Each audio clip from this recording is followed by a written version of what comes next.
This week on the Sqautchers Lounge podcast, David and the Reverend Jeff take a look at another famous Bigfoot researcher. We're talking about the author of the Bigfoot Observers Field Manual, Robert Morgan. Hold on, Jeff. You say there's a field manual, and you didn't tell me? That's just great. And here I've been struggling to put this whole thing together without the directions. Jerk. Always got in trouble on Facebook. So without further ado, I present to you the jerk himself, the Reverend Jeff Kelly.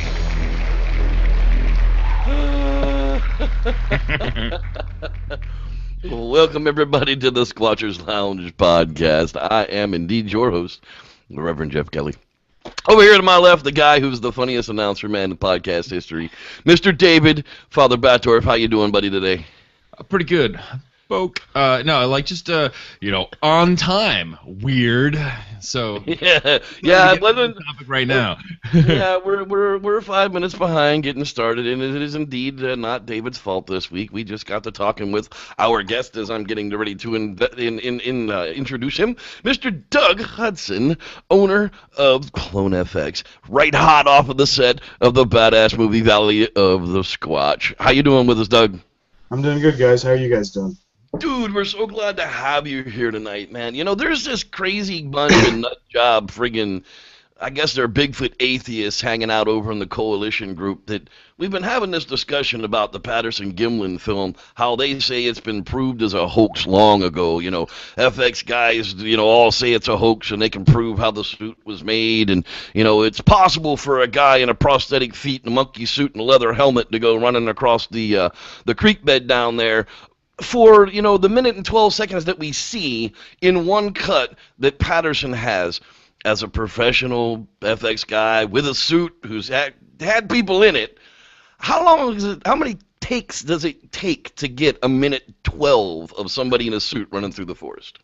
A minute 12. We've never had to take that long in the suit. I don't know if you could possibly even maneuver that long in it without just killing over from exhaustion. We had him in it for 30 minutes, but that was just resting in between takes, not actually physically moving.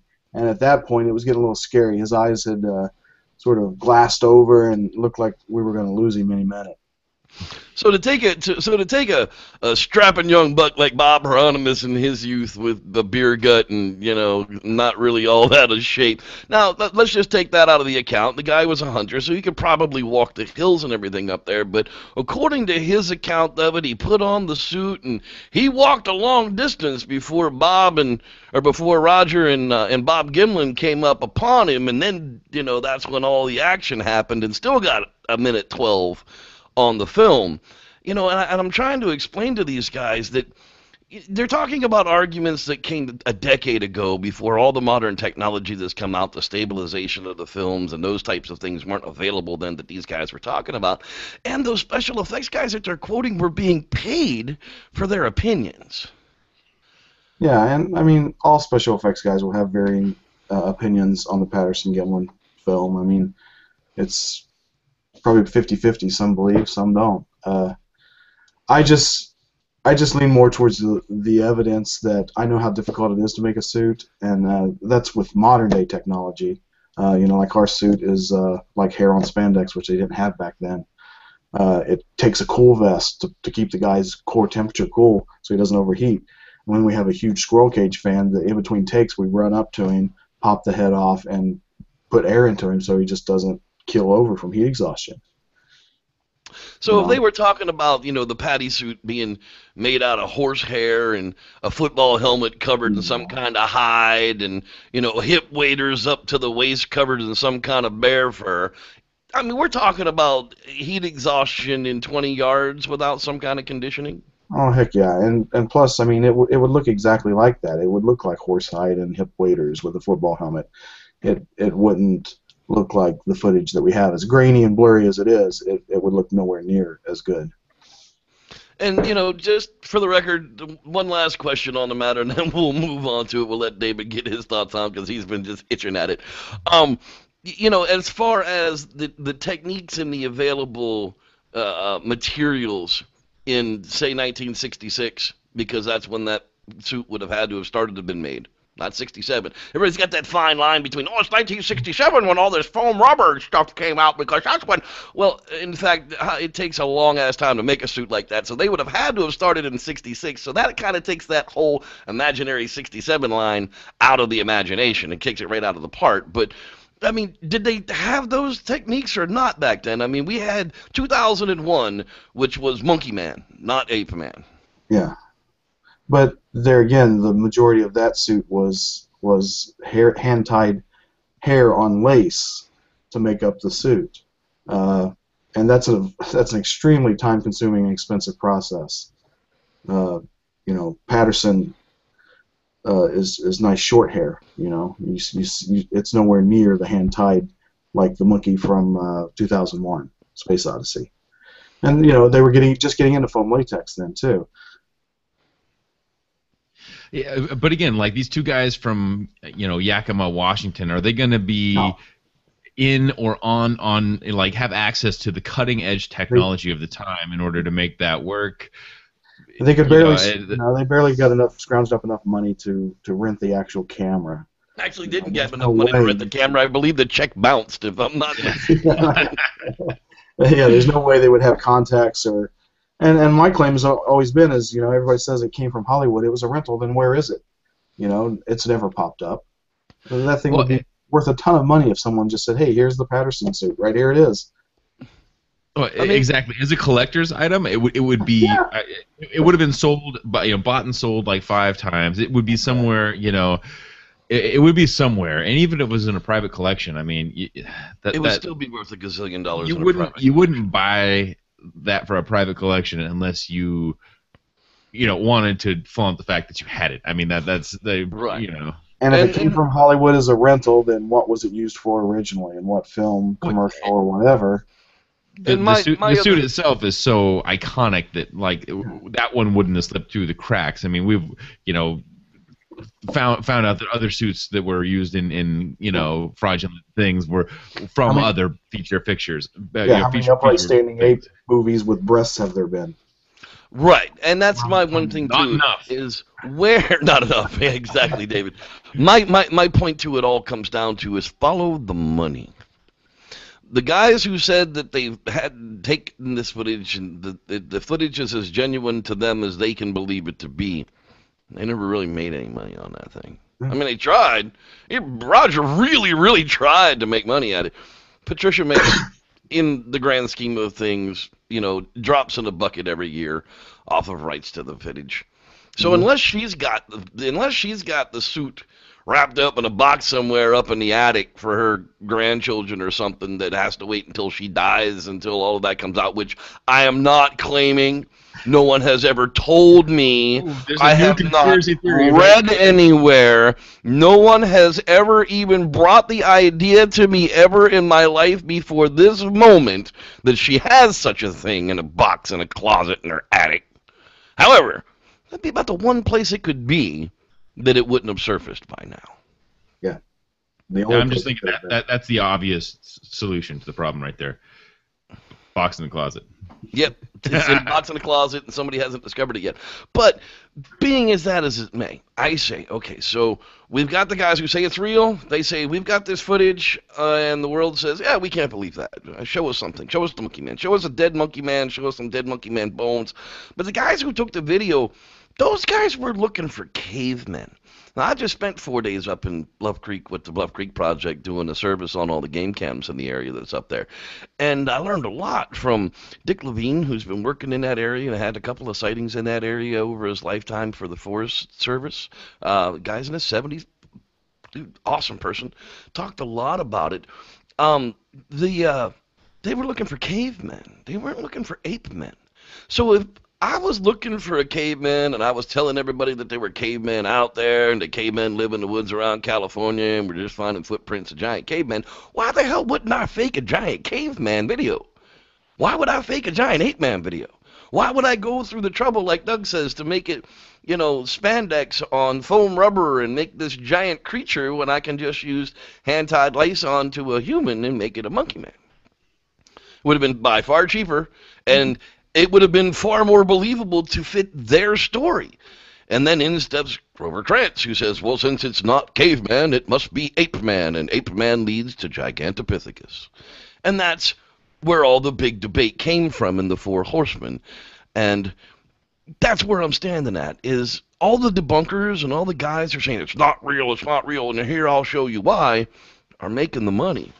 The people who took the video and said, well, it's not a caveman, but this is what we got, they never really made any money on it at all. Yeah. So, follow the cash, because that's normally where the bullshit starts. That is usually the truth. I mean, yeah, usually the truth. That's really what it comes down to. All right, so let's move on to the topics at hand this evening on the Bigfoot update. Yeah, that's right. We moved it all into the podcast now because I'm being a little lazy, but that's just going to be how it is. Hey, I'm going to give a little bit of shameless self-promotion. Reddit.com/r/Bigfoot. There's a Reverend Jeff thread. That's right. Reverend Jeff's famous. He's even on Reddit, got his own thread out there. So nobody there seems to know who I am. So if y'all are Reddit users, why don't y'all jump out there and tell them who the Reverend Jeff is and tell them they need to get some education to come on the Sqautchers Lounge podcast and find out what it's all about. Reverend Jeff is an insufferable douchebag. That's right. I can't stand the way Reverend Jeff talks about Bigfoot as though it's real. Giant monkey people only come from spacecraft. Everybody knows that. Awesome. So that happened. Thanks, Jamie, for pointing out the Jamie from the Bluff Creek Project pointed that the Bigfoot Reddit actually exists. So that was pretty cool. Also, guys, the Bluff Creek Project, the Indiegogo campaign is going on, and I got to admit, another little bit of shameless self-promotion. The movie has been released. That's right. If you go over to facebook.com/Bluff Creek Project, there is a link to the video right there on the page. My God, I'm just realizing that I didn't post a live link out there in the podcast page because I didn't click post like a jackass. So I just did that, folks. Sorry. 16 after the hour. Nobody has the live link. Those people won't even know that we were late. We'll just be like, that's true. Everybody else. Hey, Sqautchers Lounge podcast. If you guys don't know to come out to the YouTube channel where everything actually happens by now, well, I'm sorry for you because Facebook sucks. No offense, Facebook, but you're not paying me to tell everybody that you're great, so I'm going to tell them the truth. Facebook absolutely sucks. And the reason Facebook sucks right now is because on a fan page, if I make a post, they don't bother telling my fans. Like, I got 400 people on my fan page, which, by the way, I'm kind of disappointed in you people. I got 3,000 YouTube subscribers, and I got 400 fan page likes. How's that work out? Anyhow, like 10 people see my post because I used a YouTube link. Now, if I uploaded my video directly to Facebook, well, then like 100 people out of my 400 people would see it. But then I couldn't make my little bit of return on my AdSense like friggin' YouTube pays me. Facebook just keeps it all, the greedy bastards. So that's why I don't do that. So if y'all want to catch up to everything, number one, be a member of the fan page. Number two, go out to youtube.com/SLoungePodcast and subscribe to the YouTube channel. All you got to do is log into your Gmail account, people. It ain't that hard. There's directions. Google it. It really can be done pretty simply. But that's how you keep up to date, because Facebook is really sucking at social media these days. Doug, have you had that problem with Facebook? Oh, God, yeah. The Zombie Gnome site, I think we're encroaching 18,000 fans. And I'll be lucky if I post anything that maybe 1,500 will see it. Yeah. Unless I pay for them to see it. Yeah, right. That's not a good rating. But if you pay for it, then like, it's the new era of what Facebook is going to become. Which, I mean, honestly, what's going to happen is that's going to force another upstart social media to come into effect and to happen, or for Google to make their whole situation a little bit more user friendly, etc., or something, to really get people to realize that this is just not a good place for the promotions anymore. Yeah, I'm counting the days. I can't wait. Mm-hmm. Yeah, well, that's definitely what it's getting down to be, is something's got to give. Either there's going to be a mass exodus leaving from Facebook, or Facebook's going to realize that, you people just suck. We don't want you to suck too bad. Dr. Meldrum had a post out today, and I gotta kind of bring up a few things. Dr. Meldrum has put out a call for custody chain proven Bigfoot related hair samples. But didn't we touch on that? Yeah, well, you know, in the very last podcast, we were like, wait, don't give your good sample. Like, first, like a chain of custody has to go all the way back to the person who gave you the sample, which is a Sasquatch, right? Like, so it has to go all the way back to the Sasquatch chain of custody. And two, if you have that and you can document and have provenance of that, don't give it to the free sample study. Yeah, please don't give it to Dr. Meldrum. Contact me at facebook.com and send old Reverend Jeff here a message, and I will get you in contact with the right people. If you can prove to me a chain of custody that's believable from subject to hair, I do know the proper people to put you in contact with to get that sample tested. But it has to be a verifiable chain of custody, which means you've got to have some kind of supporting facts that go along with this mystery hair.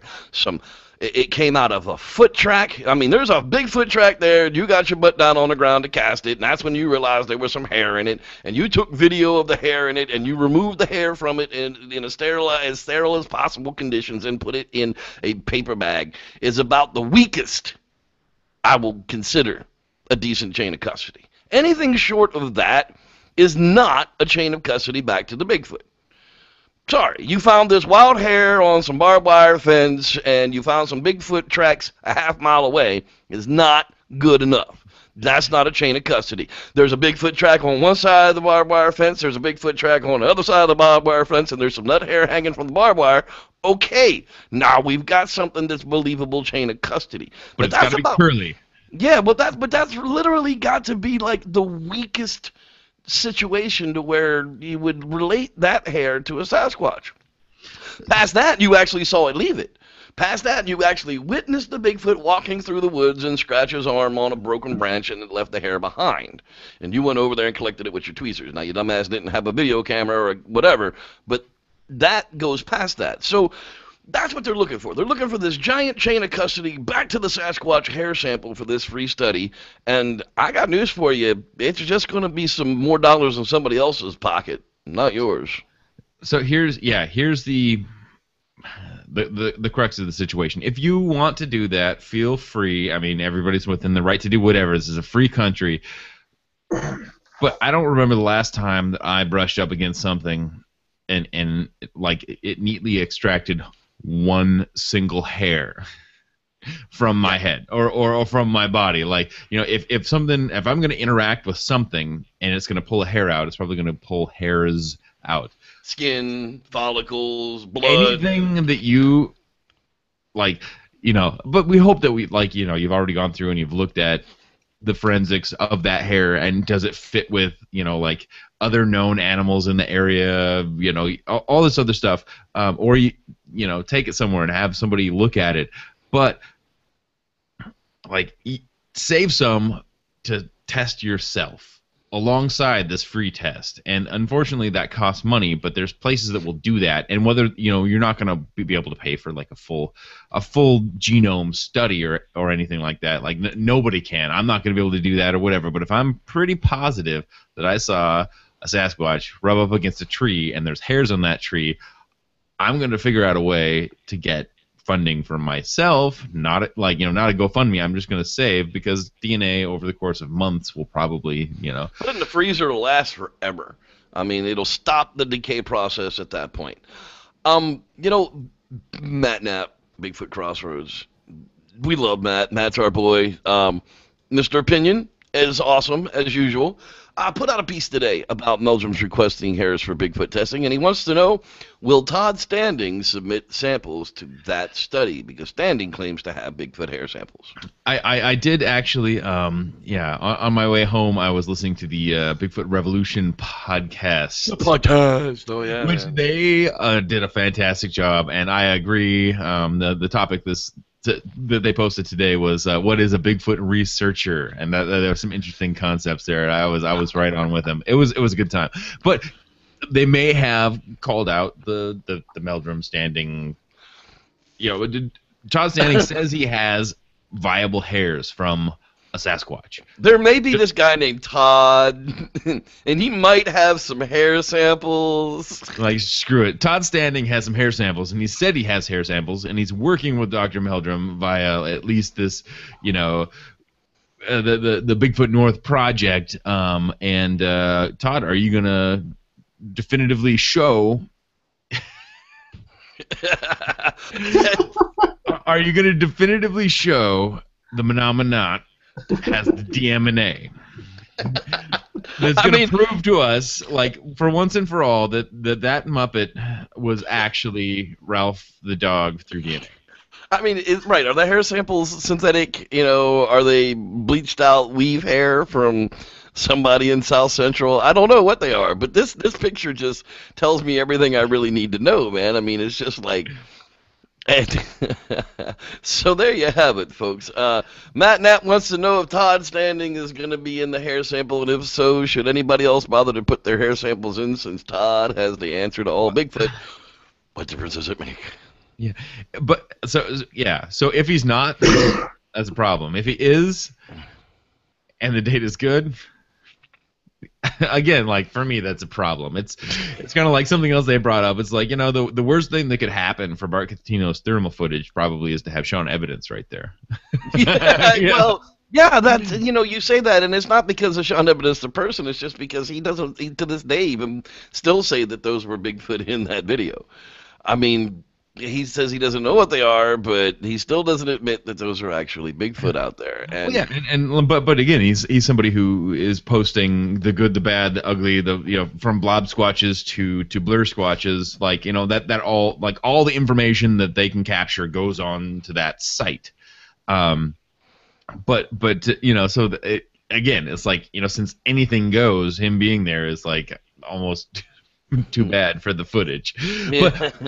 But at the same time, it's like, again, if there's a viable DNA study and people do have stuff and they submit it and there's something that's interesting, which I don't think there will be, because it's going to be funded by another documentary that's going to be similar to the last one, yada yada yada. Follow the money. Yeah, so Dr. Sykes we trade for, in London we trade for this hotel in New York, Who knows, and that's the scary part of it. Is it's just going to be the same clowns round and round, time after time, and and it's been that way for the last couple of decades. So the couple of other things we wanted to get to tonight, Dr. Matthew Johnson out there at the Soha has posted up some non-Bigfoot sounds.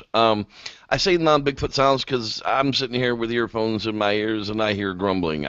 God only knows what it is. It could be somebody's stomach next to the digital recorder. You hear crickets in the foreground and something grumbling behind it, and he claims that it's Bigfoot voices.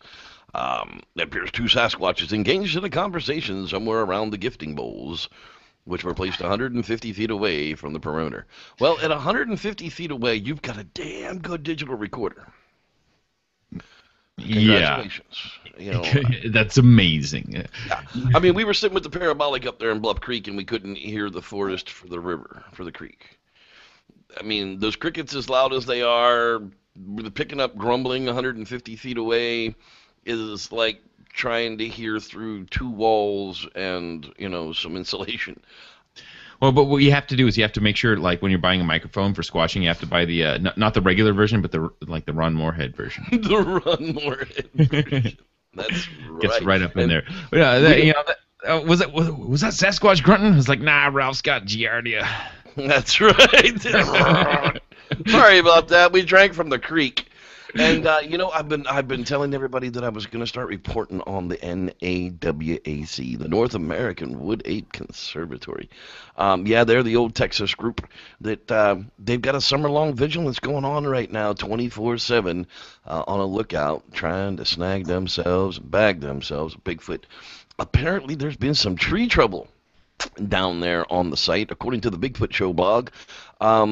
In fact, they posted on July 10th that they had an incident in camp, or a little after 6 o'clock at night, to where something just busted the hell out of a tree, and they've left the evidence behind and a picture of it. I've got a picture of it. Let me pull the picture up so you guys can see how busted this tree really is. Now, these guys are saying that they were literally standing like right there when it happened, and they don't know what to make of it. It's sort of like the tree destruction that we keep hearing a lot about in places. I'm not exactly sure what's going on with these tree destruction scenarios with the Sasquatch in the area, but they definitely seem to be happening more frequently. Are they getting angry at us? Oh, well, of course. That is. Well, Oh, there we go. Are I they was getting going to angry say at us? they might be a little frustrated with Nawak, if you know what I'm saying. You know, I mean, what are you thinking of that, Doug? What's it take for? I mean, that's a big ass tree. Now, I kind of see a bunch of dead crack around it, as though it's been dying for quite some time myself. But Termites, disease. Yeah, carpenter ants. I mean, like, yeah, that's something that we see all the time. Like, you know, if you're out there, you know, like a tree leaning over, like that happening right next to you. Like, I've had it happen. Right, I mean, it's declamatory. Scares the crap out of you. It's crazy to have, like, you know, it was last summer at my camping property, non-squatching camping property. We had, like, it was probably an 18-inch diameter, like, cottonwood limb from this old tree just come down, and luckily nobody was underneath it, but it was absolutely unexpected and just crazy. It got too big, like they do. They get heavy, and then boom. We thought the whole world was coming to an end. You know, 4 o'clock in the morning. It was insane, but it just got too heavy. You know, something like this, termite damage, rot. I'm not seeing a lot of manipulation. Like, you know, it's not a clear photograph, but I'm sure they went up there and looked at it. You know, I'm not seeing a lot of manipulation to think that something could have bent or twisted or done that, especially at that height. That location. It's going to have a stress point. I mean, if a Sasquatch is coming even at that height and pushing on that tree, just the tensile strength of a healthy tree, the root ball will come out of the ground before that tree gives way. I mean, it's got a lot of properties that allow it to grow as tall as it does. I mean, it's a freaking tree, right? So, like, it's, you know, it, not to say that a Sasquatch couldn't push on a tree with a little bit of rot, you know, a bad knot in it that you know, rotted through and molded or something like that. But this just doesn't look unnatural to me. Right, and that's kind of the same thing that I was thinking about. It doesn't seem unnatural whatsoever. But, you know, the good thing is I've been in contact with the guys out there. One of the members of the board of directors reached out to me, and we're going to start a dialogue with these guys out there and see if we can't get some factual information of what's really going on. And you know, hopefully, if not this year, maybe next spring, schedule a expedition out there with the guys. Maybe if we can swing an invitation to come out and check and see what's going on. I mean, you guys know I'm not into bullshit. You know, I'm out there to see what's really going on. And if you've got Bigfoot going on, if you've got them, I can track them. And if I can track it, we can find out what left it. And that's what it's all about, you know. And I'm willing to come out there and look into it. But you know, so we're going to bring you some more information on Area X here coming up in the future, and see what we can find out about it. And finally, oh my God, we're finally getting to the end of it. Jeez, oh my God, flipping.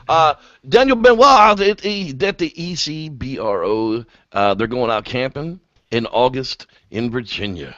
So if you want to go out, the dates are going, looks like it's Friday, August 29th to Monday, September 1st. Bring all your own crap. This is not one of those expeditions where they provide everything for you people, but you know, if you're an experienced woods person and you want to get out into the woods with Daniel Benoit of the ECBRO, go ahead and give those guys a check out on Facebook, and they'll be able to get you in contact for that information. It's out on Google Plus as well. And that does it for the Bigfoot update for this week. Crap, it's actually 2 weeks worth, people. I was gone last week. It happens. Well, I wasn't really gone. But Doug, my man, talk to me, pal. You are just getting back in from Valley of the Squatch. Yeah, I spent 3 weeks up in the Cascades here in Washington State filming Valley of the Sasquatch. It was a good time. Mostly night shoots. I was hoping we would actually get some real activity out there in the middle of the woods and out there all night long. But Sasquatch beat the shit out of my costume on camera. Yes, sir. That would definitely be something you want to catch out there. Now, tell us, man. Now, the we don't want to know about the plot of the movie because that just ruins everything for everybody. No spoilers. But no, we're more interested in the back end filming of a production of that type of thing. I mean, I just got finished wrapping up my documentary of the Bluff Creek Project movie, and it's literally like 3-minute segments, because that seems to be like the attention span of the American population these days. I mean, is that literally how movies are still filmed these days? It's like, 1 minute, 2 minute, 3-minute segments? Yeah, maybe even shorter. Our attention span is devolving to be shorter and shorter now. That, it's hard to get actors to remember their lines for that long. So you got to break it up. But, yeah, I mean, it looks like I'm excited about this film because the writer-director is a huge Bigfoot enthusiast, and pretty much everybody involved in the film, including the producer. So they were all gung-ho and really set out to do a good Bigfoot movie. God knows we have plenty of bad ones, and that's not what they wanted. That's good to know, because we've all seen. I mean, this of course is not a giant Hollywood multi-million-dollar production, but they at least sprung enough money to hire you, your crew, and the suit for a movie. So by far, that's got more than the last 5 Bigfoot movies that have actually come out. Yeah, exactly. Most Bigfoot movies don't even have a Bigfoot. Not even Bobcat's movie had a Bigfoot in it. No, Willow Creek. As a matter of fact, that was one of the things that I was making fun of people. It was like, I made it further than the people in Willow Creek did. I actually made it to the film site and home. And home. That's right. I wasn't some dumb, stupid city slicker trying to be out there running around in the mountains where bobcats and bears and some naked lady with a tiger is running. I was going to say, you were really hoping for the naked lady with the tiger, weren't you? Yeah, we kept looking down at the pool, man. Every night I'd go down to the pool after. But the last night I was in camp on fire watch, and I literally kept hearing the banshees coming from the brook down, from the creek down behind me. So I grabbed up my red headlight, man. I was going banshee hunting, and I went down there looking for the naked lady and the tiger, but no luck. But the next morning I went down there, and there was something creeping. I mean, I was down there early, probably like right after first light. There was something creeping around on one of the sides of the hills, probably a little cat, probably a young lion or something. Wouldn't go away. I mean, I kept hearing it like move, then it would stop. And it would move, then it would stop. And I yelled at it a couple of times. It would sit there for a while, and then it would move, and then it would stop. So finally, I picked up some big rocks and threw it over there, whatever it was, bolted off, a little brown thing. I couldn't quite really get an eyeball on what it was. But, yeah, man, I can imagine being out there in the woods on set like that. You got all these people. Is it really going to be like a found footage of a Bigfoot movie being filmed? No, yeah. Yeah, no, I'm just saying, our Bigfoot comes and attacks you guys while you're out there deep in the woods trying to film some of this, and the movie turns out to be a movie about a movie set getting attacked by Bigfoot.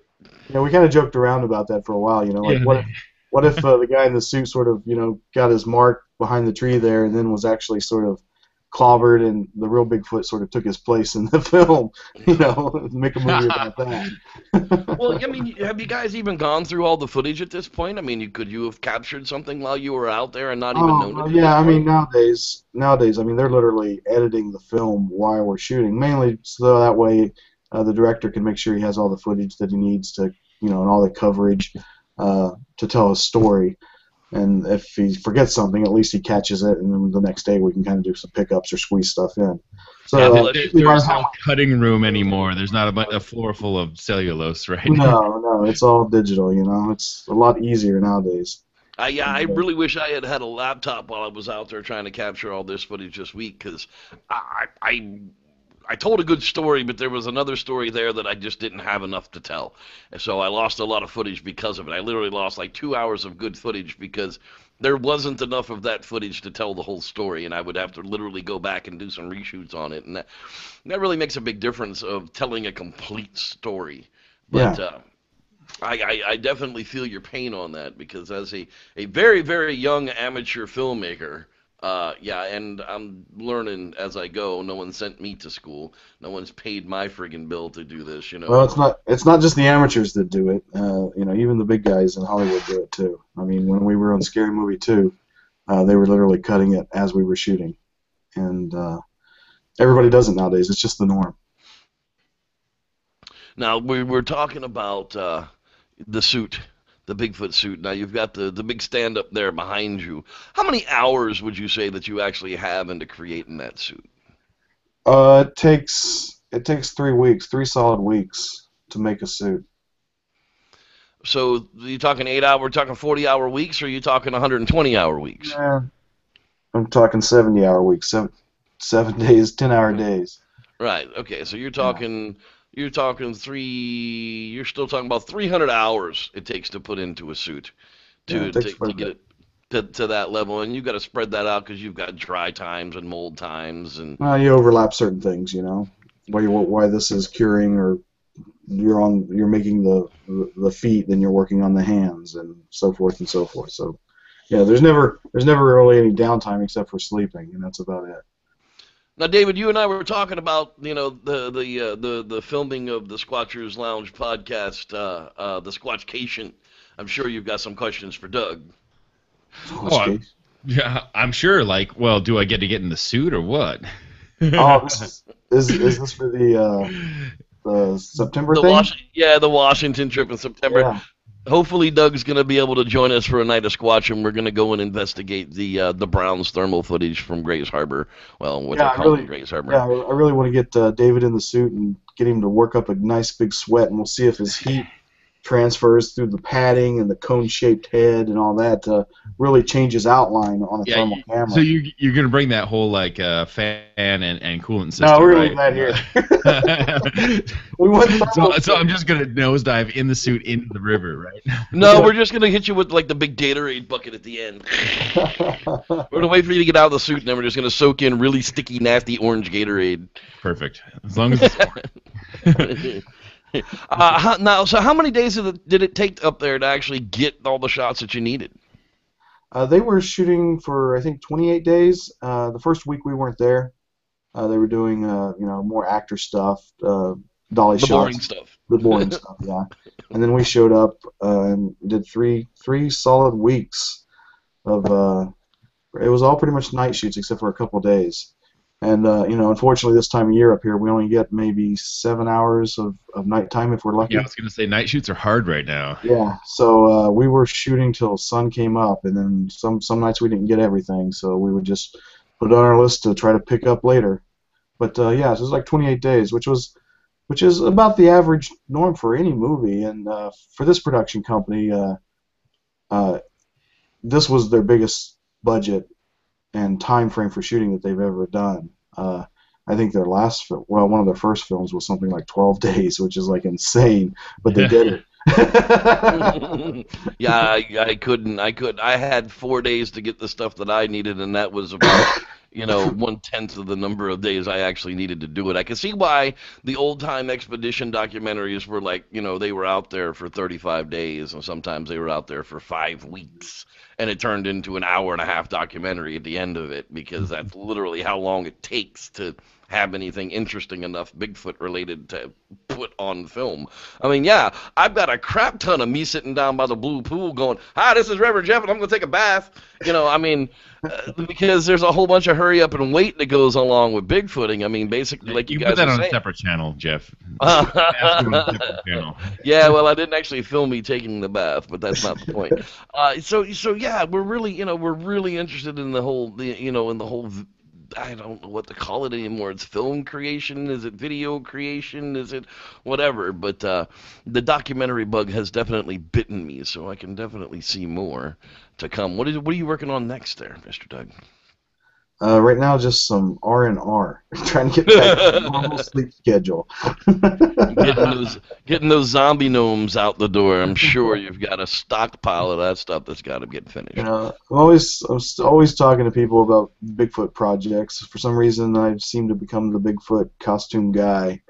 I get inquiries probably about every day, easy, for film and other stuff. So I have nothing signed yet, but.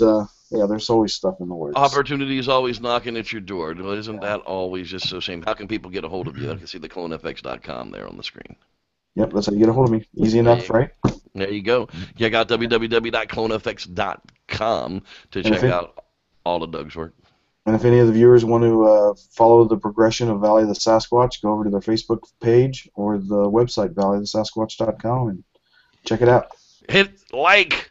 Follow it. Get notifications, because everybody needs to see a good Sasquatch movie when it comes out. Well, now I know a bunch of people have been waiting for this to come up, and we're finally going to get there. It's Robert Morgan's Bigfoot Observers Field Manual. Yeah, that's right. I actually have one of these here. As a matter of fact, this was a prize in the beard competition from a couple of years ago. Nice. That was sponsored in Team Taser. This was sent to me as second place. I had the most glorious, the longest, the biggest beard, but somehow I didn't win the competition. York, you bastard. Anyhow, yeah, Robert Morgan. So, Robert Morgan is what? I mean, how do we classify Robert Morgan? Robert Morgan's an old-time Bigfooter. He comes out of the same group as the Four Horsemen of the Crew, sort of. What are you thinking, David? Sort of. And I don't know if he had like the same sort of like Tom Slick funding and all of that. But he was also like documentarian. He was on a lot of documentaries. He just had a little bit of a wilder set of ideals than some. But at the same time, he was grounded in a lot of the same the same science, the same theories as the early crew that we've already talked about. And this field manual is something that I have not read through, but it's been suggested to me on several occasions. And I've gotten the basic gist, and there's some really interesting, and probably this is something that everybody should read, something I should read, and I will read. Yeah, I totally agree with you. I mean, I've read it. I've gone through it. If you toss out some of the things that are just completely, unneeded as a field observer's guide, then yeah. But we'll get to that in just a moment. Let me go ahead and give people an idea of a mini bio on Robert Morgan according to IMDb. Robert Morgan was rated highly as one of the most passionate, dedicated, and controversial of the Bigfoot true seekers. Robert graduated from Lincoln High School in Canton, Ohio in 1954.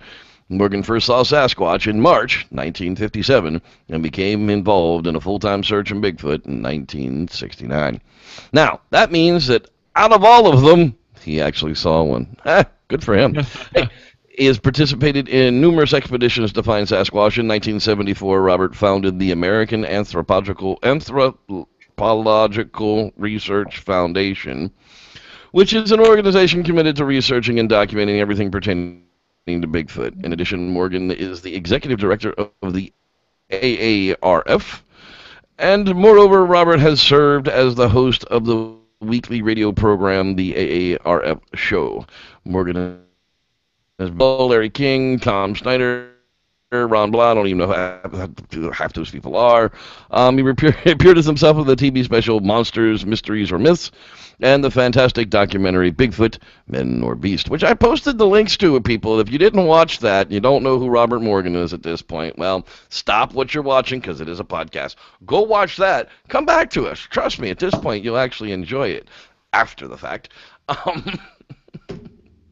That's pretty much who Robert Morgan is. There you go. He's hanging out in his trailer there on the telephone, getting Bigfoot reports. Yeah, the other thing I wanted to point out about Robert Morgan is, doesn't he look exactly like Edward Norton from American History X in this photo? Like, this is exactly Edward Norton in American History X right now. But no, so the one of the best parts, and nothing against any of the other Four Horsemen-ish, is that this was the heartthrob of Bigfootery back in the day, and I've got that on good. I've got good evidence of that from some of the folks that I've talked to in my life. Yes, everybody really loved this Robert Morgan fellow.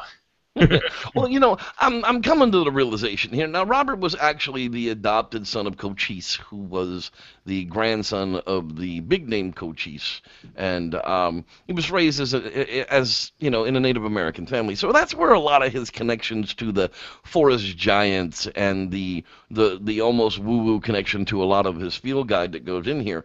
But I mean, basically, you look at step one, where to begin. It's critical that you set aside every preconception about the forest giants that you might or might not have.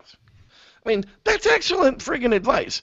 that kind of stuff is the kind of stuff that we're looking for, and that's why we recommend that you actually go through and read the field guide. It actually tells you how to scout on wheels. Take your car out, go looking around. Is there any big animal movement? Is there enough food? I can tell you from our drive into Louse Camp that we were kind of getting irritated at Rob Leiterman because he was stopping every 20 feet to reach out his daggone pickup truck window and grab berries off of the bushes and eat them on our way into camp.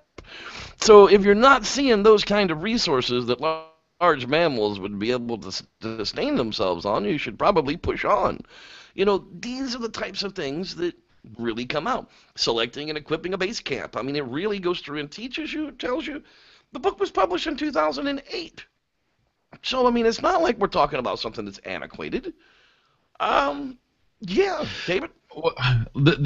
Okay, so the beautiful thing about like field research, and again, go watch that Bigfoot Revolution podcast about field research. But the beautiful thing about field research is that's not a new science, and that's something we can look at a long time ago. And some of the, like, while it's not antiquated, but a lot of the concepts that he's talking about are long-standing and traditionally used, you know, field research concepts. Some of the new, like, since it is a more recently published book, there's a lot of things that people could maybe have added, or the influence of, you know, like when they're talking about tree structures and this and that and the other, But again, like the entire, you know, basic setup of this book, I've heard, is like that's right where we want to be, up to and including, you know, some of the more crazy kind of concepts, like you know, hair, feces, smells, tracks, and signs.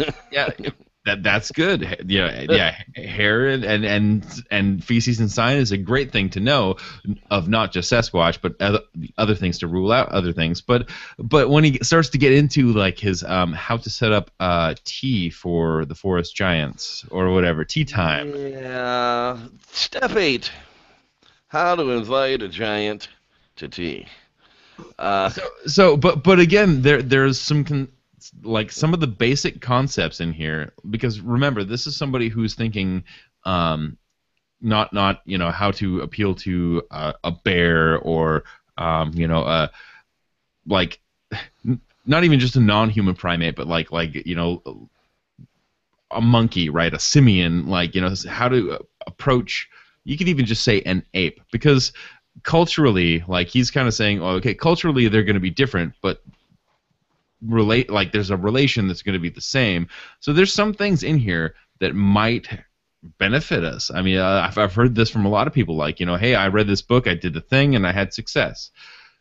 So I want to read the book and say, okay, well, where's the thing? Is it you know, like, is it kind of a BFRO thing? It's like, hey, well, you do this thing and you get this, you know, you do this call, you get this response, and that's success. So is there some sort of thing that can be misconstrued in the book? But as it's been explained to me, like, everything is pretty solid, you know, through the underlying aspects, the stronger aspects of the book. But when it starts to seem a little bit too good to be true, or a little bit outside of the norm, just, you know, throw it out and just keep going on those stronger points. Yeah, and, you know, that's the thing about it, too. I mean, when you get down to inviting your giant to tea, you've gone through all the proper steps that you literally should be finding some activity by then. If you're not having activity by the time you reach the time to invite your giant to tea, you should probably push on and find another location. And we're talking about 3 months is what a field study takes to even know whether an area would have large mammal activity. And the whole time we were down at Bluff Creek, never once saw a bear. Unlike the Sierras, where we saw a dozen bears between us over 3 days, we saw not one bear track, the entire fresh track, the entire time we were down at Bluff Creek, even though they were on the video, on the game cam, just like a day or two before we got down there. So if those things are elusive enough to avoid us, and you're not seeing those kind of animal activities after a field study of 3 months, chances are you have no Bigfoot in your area. Push on to somewhere else in the 20 million acres that you're looking at. Find your next point of interest, move out, and go to the next thing. Yeah. Now, what are you thinking, Doug? I mean, would you be able to take a field guide like this and turn loose on a weekend adventure for an entire summer and and hope for an encounter at the end of it? Would you trust in somebody's lifelong adventure that way? No, not at all. No, so here's the thing. Like what this book is talking about is a long-term field study, and then a long-term habituation study. It's That's exactly it. It's exactly right. We collect all the data. We know where the animals are moving into, out of, through, and now we can start to predict that movement and try to interact with them on some level, or acclimate them, habituate them to our presence. Right. Well, no, that makes total sense. But again, the book is a great thought process, but it's not going to help the weekend warrior. No. And the weekend warrior needs to be prepared for the fact that you're going to fail a lot. You're going to fail a whole lot. It's going to suck. It's going to rain. Fishing, because it's not instant satisfaction.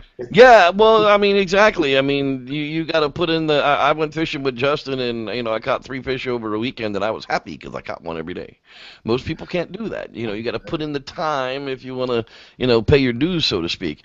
But think of river fishing versus land fishing. Like you're focusing on such a narrow stream area. It's like, no, I'm gonna do that.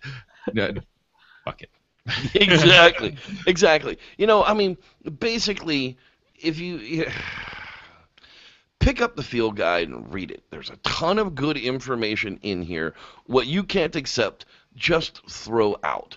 But what you're going to find is, again, even though this is a modern-day book and it has a picture of Monkey Man on it, he still believes that these are cavemen. These are more human than they are monkey, and that there's a soul, and that there are people, and that's why you need to be respectful, and that's why you need to approach it with an open heart and care, and agree that you're not going to kill one. And these are the things that I've seen right out of Dr. Johnson's group. Yeah. He's probably got this on his bedside, and this is his Bible that he reads every night, and it's probably not a bad thing.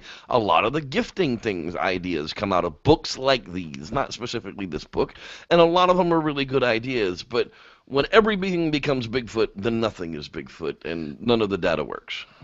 Exactly. When you become overzealous in the kind of evidence that you're willing to accept, for one, and for two, it would be unfortunate and it's unfair to there's anthropomorphizing, which is making something it's making a bear look like a Sasquatch or something like that. Making something look like something that looks like a human. But the anamorpha, where you're projecting our thoughts and our emotions and the way that we process the information and the way that we process our culture, when you push that onto something else, I think that that's a little bit unfair to do. However, with my background, it's totally plausible that there is a very, very much similar way that they process emotions and information, just like there's it's similar ways that the chimpanzee processes their emotions, their culture, and their emotions, but it's different. And so you have to remember that on a constant basis. It's not going to be the same because the culture's not the same. We're a cultural ape. A chimpanzee is a cultural ape as well, but we're just the complexity of our culture is beyond that capacity, probably beyond Sasquatch capacity, but that doesn't mean that they don't have cognitive or abilities and emotional abilities. We know that gorillas and orangutans have that too. I mean, orangutan can work an iPad. That's fine, but it doesn't. You have to be careful about crossing that line and being unfair to the being and saying, okay, well, you're going to be exactly like us because you're kind of like us. Yeah, and that's, where I don't know. At this point, I don't care. I don't care what it turns out to be. Can be human, can be non-human, can be monkey, can be non-monkey, can be super bear. I don't really care what it turns out to be. I'm just tired of people telling me it doesn't exist because I've seen it. Seen the big bastard. Know it's out there. Don't have to prove it to nobody. I'm telling y'all, these things walk in the woods out there. Be careful. And I go out and I try to bring some evidence in for the rest of the world to be able to accept it. Scientists can kiss my butt. I have learned that, the scientists that support Bigfoot are supporting their pocketbook. That's what they're supporting. And I'm, for one, going to be unbiased. You got to remember where the money comes from. Follow the money. That's where the opinion comes from. They're going to give you whatever opinion it is that they're getting paid to give you. And that's kind of where you got to look at it from there. Doug, my man. Yep. Where can I get a zombie gnome? ZombieGnomes.com. Easy enough to remember. That's odd. Yeah, ZombieGnomes.com. I need to have me one from ZombieGnomes.com. When you come up and visit, I'll give you the hookup. Yeah, I gotta figure out. I'll lug them all the way back with you. Well, no, problem is I'm probably gonna buy some stuff and put it in a box and have David ship it to me when I leave. So that's probably happening. That's most likely happening because I literally get one duffel bag to bring for an entire 4-day squatching event. I get a rolling duffel bag to be able to afford my plane ticket. Well, I got a pack mail right down the street, and they ship wooden crates if you need. So there we go. There we go. We're shipping the Sasquatch back to you. Exactly. Hey, come on out to Facebook.com/SLounge and join the group discussion that's going on. Mitchell Wilson and Alita and Kip Morrill and myself and David and a bunch of good people hang out there. That's where you'll find us on Facebook. If you want to go over, and everybody should right now, stop whatever it is you're doing, push pause, and go to Facebook.com/SLounge Podcast and click like on the damn fan page. I swear to God, if I get up in the morning and there isn't at least 50 likes on that page, I'm going to be a little hurt. Anyhow, that's where you can come out and find us, people. We're live here Wednesday nights, 7 p.m.-ish. We try to be, prompt, but sometimes it just doesn't happen. YouTube.com/SLounge Podcast. And our Washington expedition is getting closer and closer. David, we're going to be hanging out here real soon, buddy. I'm so excited. I have actually spent way too much money on gear already because that's something we should definitely do in a future podcast really soon. Is like what is the bare bones gear that you need and how to not just blow the wad that we all spend on a regular basis. Well, I need it. You and I have that kind of gear that'll be available to us this week because it's all coming in. So that's next week's podcast. How to gear up on a cheap-ass dollar to go squatching on a budget. We'll show you how to do it. Doesn't have to be all that much. Yeah, it's not cheap. It's not free. But you still don't have to spend $1 million to do it. And we'll kind of give you an eyeball on how. Doug, my man, we're hoping to God you're going to come see us on the 19th and come hang out with us, if not for longer. We can't talk about the second location that we're going to, but we have a possible invitation to a top secret, active Bigfoot location that nobody knows of, nobody goes to, and nobody talks about. So if you get the opportunity to join us for that, that would be absolutely fantastic to have a layperson, per se, opinion of that type of an area. Yeah, that sounds great. And then plus I'll be sure to tune in next week so I know what to pack. Exactly. There you go. David, my man, this has been a fun show. You got anything you want to leave with some thoughts tonight? Don't send your good DNA to free sample testing. Fool me once, shame on you. Fool me twice. Yeah, screw you. I'm sorry, Dr. Meldrum, but like this, if you have enough to give, share it. That's fine. Be a part of whatever is coming. That's great. If you don't, hang on to it. Save it for yourself, and so that you know what's going to happen to it. Don't just give it away as if something very noble is coming out of that situation. Keep control of your samples, people. That's what the best advice could be from us. Go on over to Facebook.com/Bluff Creek Project and catch the movie. Don't miss it. It's already up to 200 views, at least at the start of the show. It's probably gone higher than that by now. And you can see everything we did up there in Bluff Creek and have a good eyeball on what goes on in those types of expeditions and find out how to come and join us for the next one. That's right. Open invitations are available. If you watch the movie, you'd be able to find out how. And if you're willing to contribute and actually do some work while we're out there, well, we'd love to have you anyhow. So it doesn't even have to be a contribution, just as long as you're willing to come out there and help us. Come on up and go squatching with us. That's going to be the podcast for us tonight. For Mr. David Batdorf, Mr. Father Batdorf, little baby Eli is getting to be so cute. Gigantic. And Mr. Doug Hudson, owner of CloneFX.com, and go get you a zombiegnome.com. God, you got to have a zombie gnome. I am the Reverend Jeff Kelly, and until next week, may the Squatch be with you. Bye-bye. Take care now.